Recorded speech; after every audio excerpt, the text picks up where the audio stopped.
नमस्कार, Tarun Bharat news bulletin मध्ये आपल्या सर्वांचं स्वागत। मी अमित कोळेकर आजच्या बातम्या देत आहे। आज शनिवार दिनांक 22 मार्च रोजी काही कन्नड संघटनांच्या वतीने संपूर्ण कर्नाटक बंदची हाक देण्यात आली होती। याला इतर कोणत्याच संघटनांचा पाठिंबा मिळाला नसल्याने बेळगाव शहर परिसरात आज या बंदचा फज्जा उडालेला दिसून आला। सध्या सर्वत्र शालेय आणि महाविद्यालयीन परीक्षा सुरू आहेत। रमजान सण तोंडावर असल्याने बाजारपेठेत दररोज गर्दी वाढत आहे। आर्थिक उलाढाली संदर्भात महत्त्वाच्या घडामोडी शहरात घडत असताना बेळगावला विटीस धरण्याचा प्रयत्न काही कानडी संघटनांकडून सुरू आहे। जुने प्रकरण उकरून काढत शनिवारी या बंदची हाक देण्यात आली होती। मात्र या बंद कडे सामान्य नागरिकांनी पाठ फिरवली असून शांत असलेल्या बेळगावात विनाकारण गोंधळाची परिस्थिती निर्माण करण्याचा घाट सुरू होता। या कथित बंद दरम्यान कोणताही अनुचित प्रकार घडू नये यासाठी पोलिसांकडून मोठ्या प्रमाणात बेळगाव शहरात पोलीस बंदोबस्तात वाढ करण्यात आली होती। रमजान हा इस्लामी धर्माच्या अनुयायांसाठी महत्त्वाचा महिना आहे। याच अनुषंगाने बेळगावात मुस्लिम बांधव मोठ्या उत्साहात रमजान हा सण साजरा करत आहेत। मध्यवर्ती बस स्थानकाकडून सुरू होणाऱ्या खडे बाजारची बाजारपेठ विविध वस्तूंनी भरून गेली आहे। प्रत्येक दुकानदाराकडून रमजान सणानिमित्त ग्राहकांना आकर्षित करण्यासाठी अनेक प्रकारच्या वस्तू विक्रीस मांडल्या आहेत। सायंकाळी खडे बाजार हा रस्ता संपूर्णपणे विद्युत रोषणाईने उजळून निघतो आहे। पावला पावलावर शाकाहारी तसेच मांसाहारी पदार्थांचे अनेक स्टॉल्स येथे मांडण्यात आले आहेत। तसेच विविध गृहोपयोगी वस्तू, स्त्री पुरुषांसह लहानांसाठी उत्तम दर्जाच्या कपड्याचा मांडलेला बाजार आपल्याला इथे पाहायला मिळतो आहे।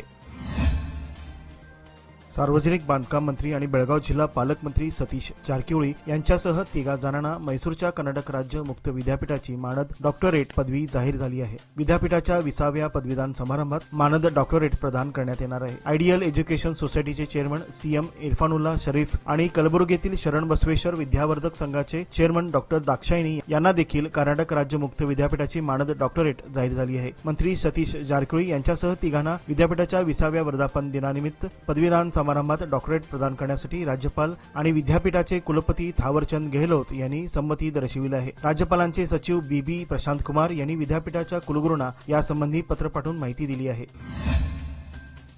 बेळगावातील ओमनगर येथील श्री त्रिपुर सुंदरी मठात रविवार दिनांक 30 मार्च ते 1 एप्रिल दरम्यान श्री स्वामी समर्थ प्रगट दिन महोत्सव साजरा करण्यात येणार आहे। या महोत्सवानिमित्त विविध धार्मिक कार्यक्रमांचे आयोजन करण्यात आले आहे। 30 मार्च रोजी सकाळी 11 वाजता गुढीपाडवा ध्वजारोहण, 31 मार्च रोजी सकाळी 10:30 वाजता श्री सिद्धहस्त कमल पादुकांचे पूजन, दुपारी 1:30 वाजता महाआरती व तीर्थप्रसाद, सायंकाळी 8 वाजता पुन्हा महाआरती व तीर्थप्रसाद, तसेच 1 एप्रिल रोजी सकाळी 11 वाजता श्री किरण स्वामी नायडू यांच्या शुभहस्ते पूजन झाल्यानंतर दुपारी 1 ते 4 दरम्यान महाप्रसाद वितरण असे विविध धार्मिक कार्यक्रमांचे आयोजन करण्यात आले आहे। याची सर्व भक्तगणांनी नोंद घेऊन लाभ घ्यावा असे आवाहन त्रिपुर सुंदरी मठाच्या वतीने किरण स्वामी नायडू यांनी केले आहे। बेळगाव परिसरात घडत असलेल्या अप्रिय घटनांना गांजाची नशा कारणीभूत आहे। सहजपणे उपलब्ध होत असलेल्या गांजामुळे बेळगाव परिसरात अनेक दुर्घटना घडत आहेत। त्यामुळे गांजाची विक्री व वापर थोपवण्यासाठी पोलीस दलाने उपाययोजना करण्याची मागणी विश्व हिंदू परिषद व बजरंग दलाने केली आहे। पोलीस आयुक्त याडा मार्टिन यांची भेट घेऊन त्यांना निवेदन देण्यात आले। बेळगावातील शेट्टी गल्लीमध्ये जैन बांधवांच्या तर्फे मूळा नक्षत्रावर देवी पद्मावती देवीचा जन्मोत्सव शनिवारी 22 रोजी साजरा करण्यात आला। यावेळी सकाळी देवीचा पाळणा झाल्यानंतर मंदिराला प्रदक्षिणा घालून पूजा करण्यात आली। त्याचबरोबर सकाळपासून विधिवत पूजा अर्चा, कलश पूजन तसेच 24 तीर्थंकर आणि पद्मावती देवीला अभिषेक करून पुष्पवृष्टी करण्यात आली। त्यानंतर दुपारी महाप्रसादाचे भक्तांना वाटप करण्यात आले। यावेळी मोठ्या संख्येने भक्त या सोहळ्यात सहभागी झाले होते। Asmita Creations presents Golden Voice of Belgavi Little Champs 2025 District Level Karaoke Singing Competition. Grab this opportunity and win exciting prizes with trophy. Auditions on 23rd and 24th March. Time 10 AM to 6 PM. Venue Chandan Building, Bhagyanagar, First Cross near Hari Mandir, Angol, Belgaum. Last date of registration on 22nd March. For more information contact 7619391426.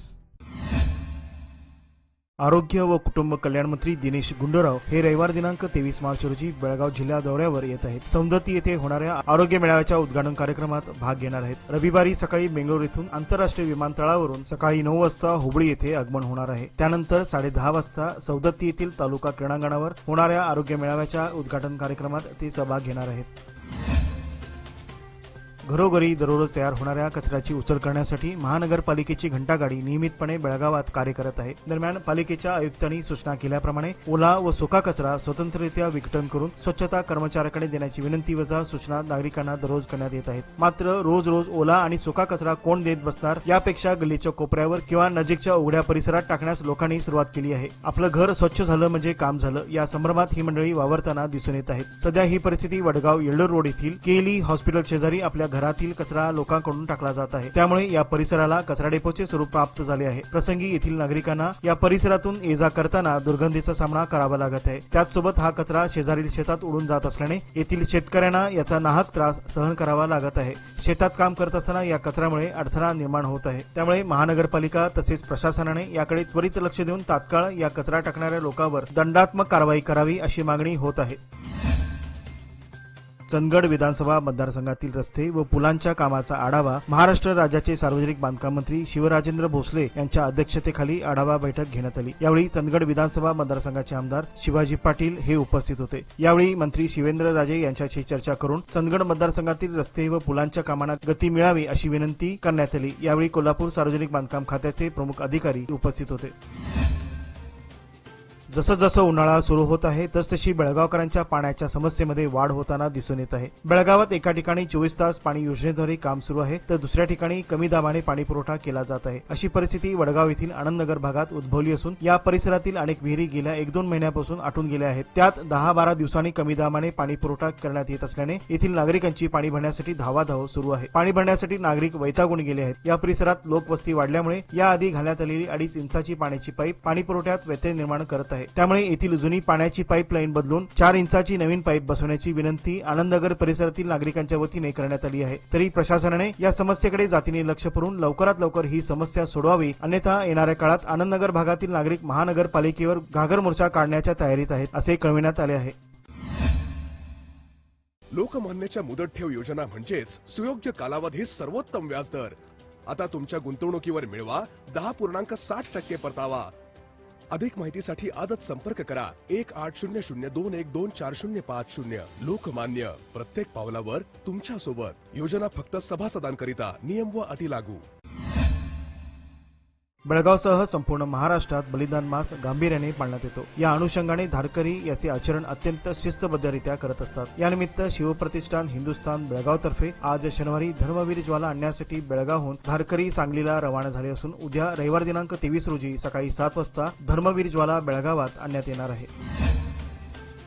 शेतकऱ्यांचा विरोध असताना police बंदोबस्तात जमखंडी तालुक्यातील कवडगी येथे कृष्णा नदीतील पाणी विजापूर जिल्ह्यातील बसवेश्वरला देण्यास प्रारंभ करण्यात आले आहे। याचे तीव्र पडसाद उमटत असून जमखंडी तालुक्यातील चिक्कपडसलगी येथे राज्य रस्त्यावर शेतकऱ्यांनी निदर्शने सुरू केली आहेत।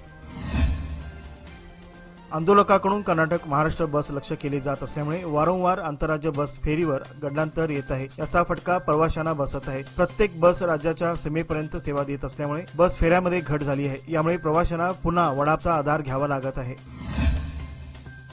खानापूर तालुक्यातील बिडी येथे पिसाळलेल्या कुत्र्याच्या हल्ल्यात एक लहान बालिकेसह 3 जण जखमी झाल्याची घटना गुरुवारी घडली आहे। या कुत्र्याच्या हल्ल्यात घरासमोर खेळत असणारी आराध्या रमेश काळे वय वर्ष 5, निदा समशेद वय वर्ष 10 आणि लक्ष्मी काळे वय वर्ष 50 या 3 जणांना भटक्या व पिसाळलेल्या कुत्र्यांनी हल्ला करून चावा घेतल्याने ते गंभीर जखमी झाले आहेत। याचबरोबर आजचे बातमीपत्र येथेच संपले। अधिक माहिती आणि ताज्या घडामोडी करता पाहत रहा तरुण भारत न्यूज चॅनल। तसेच आमच्या चॅनलला लाईक, शेअर आणि सबस्क्राईब करायला विसरू नका आणि विश्वासार्ह बातम्यांसाठी दररोज वाचा दैनिक तरुण भारत। धन्यवाद।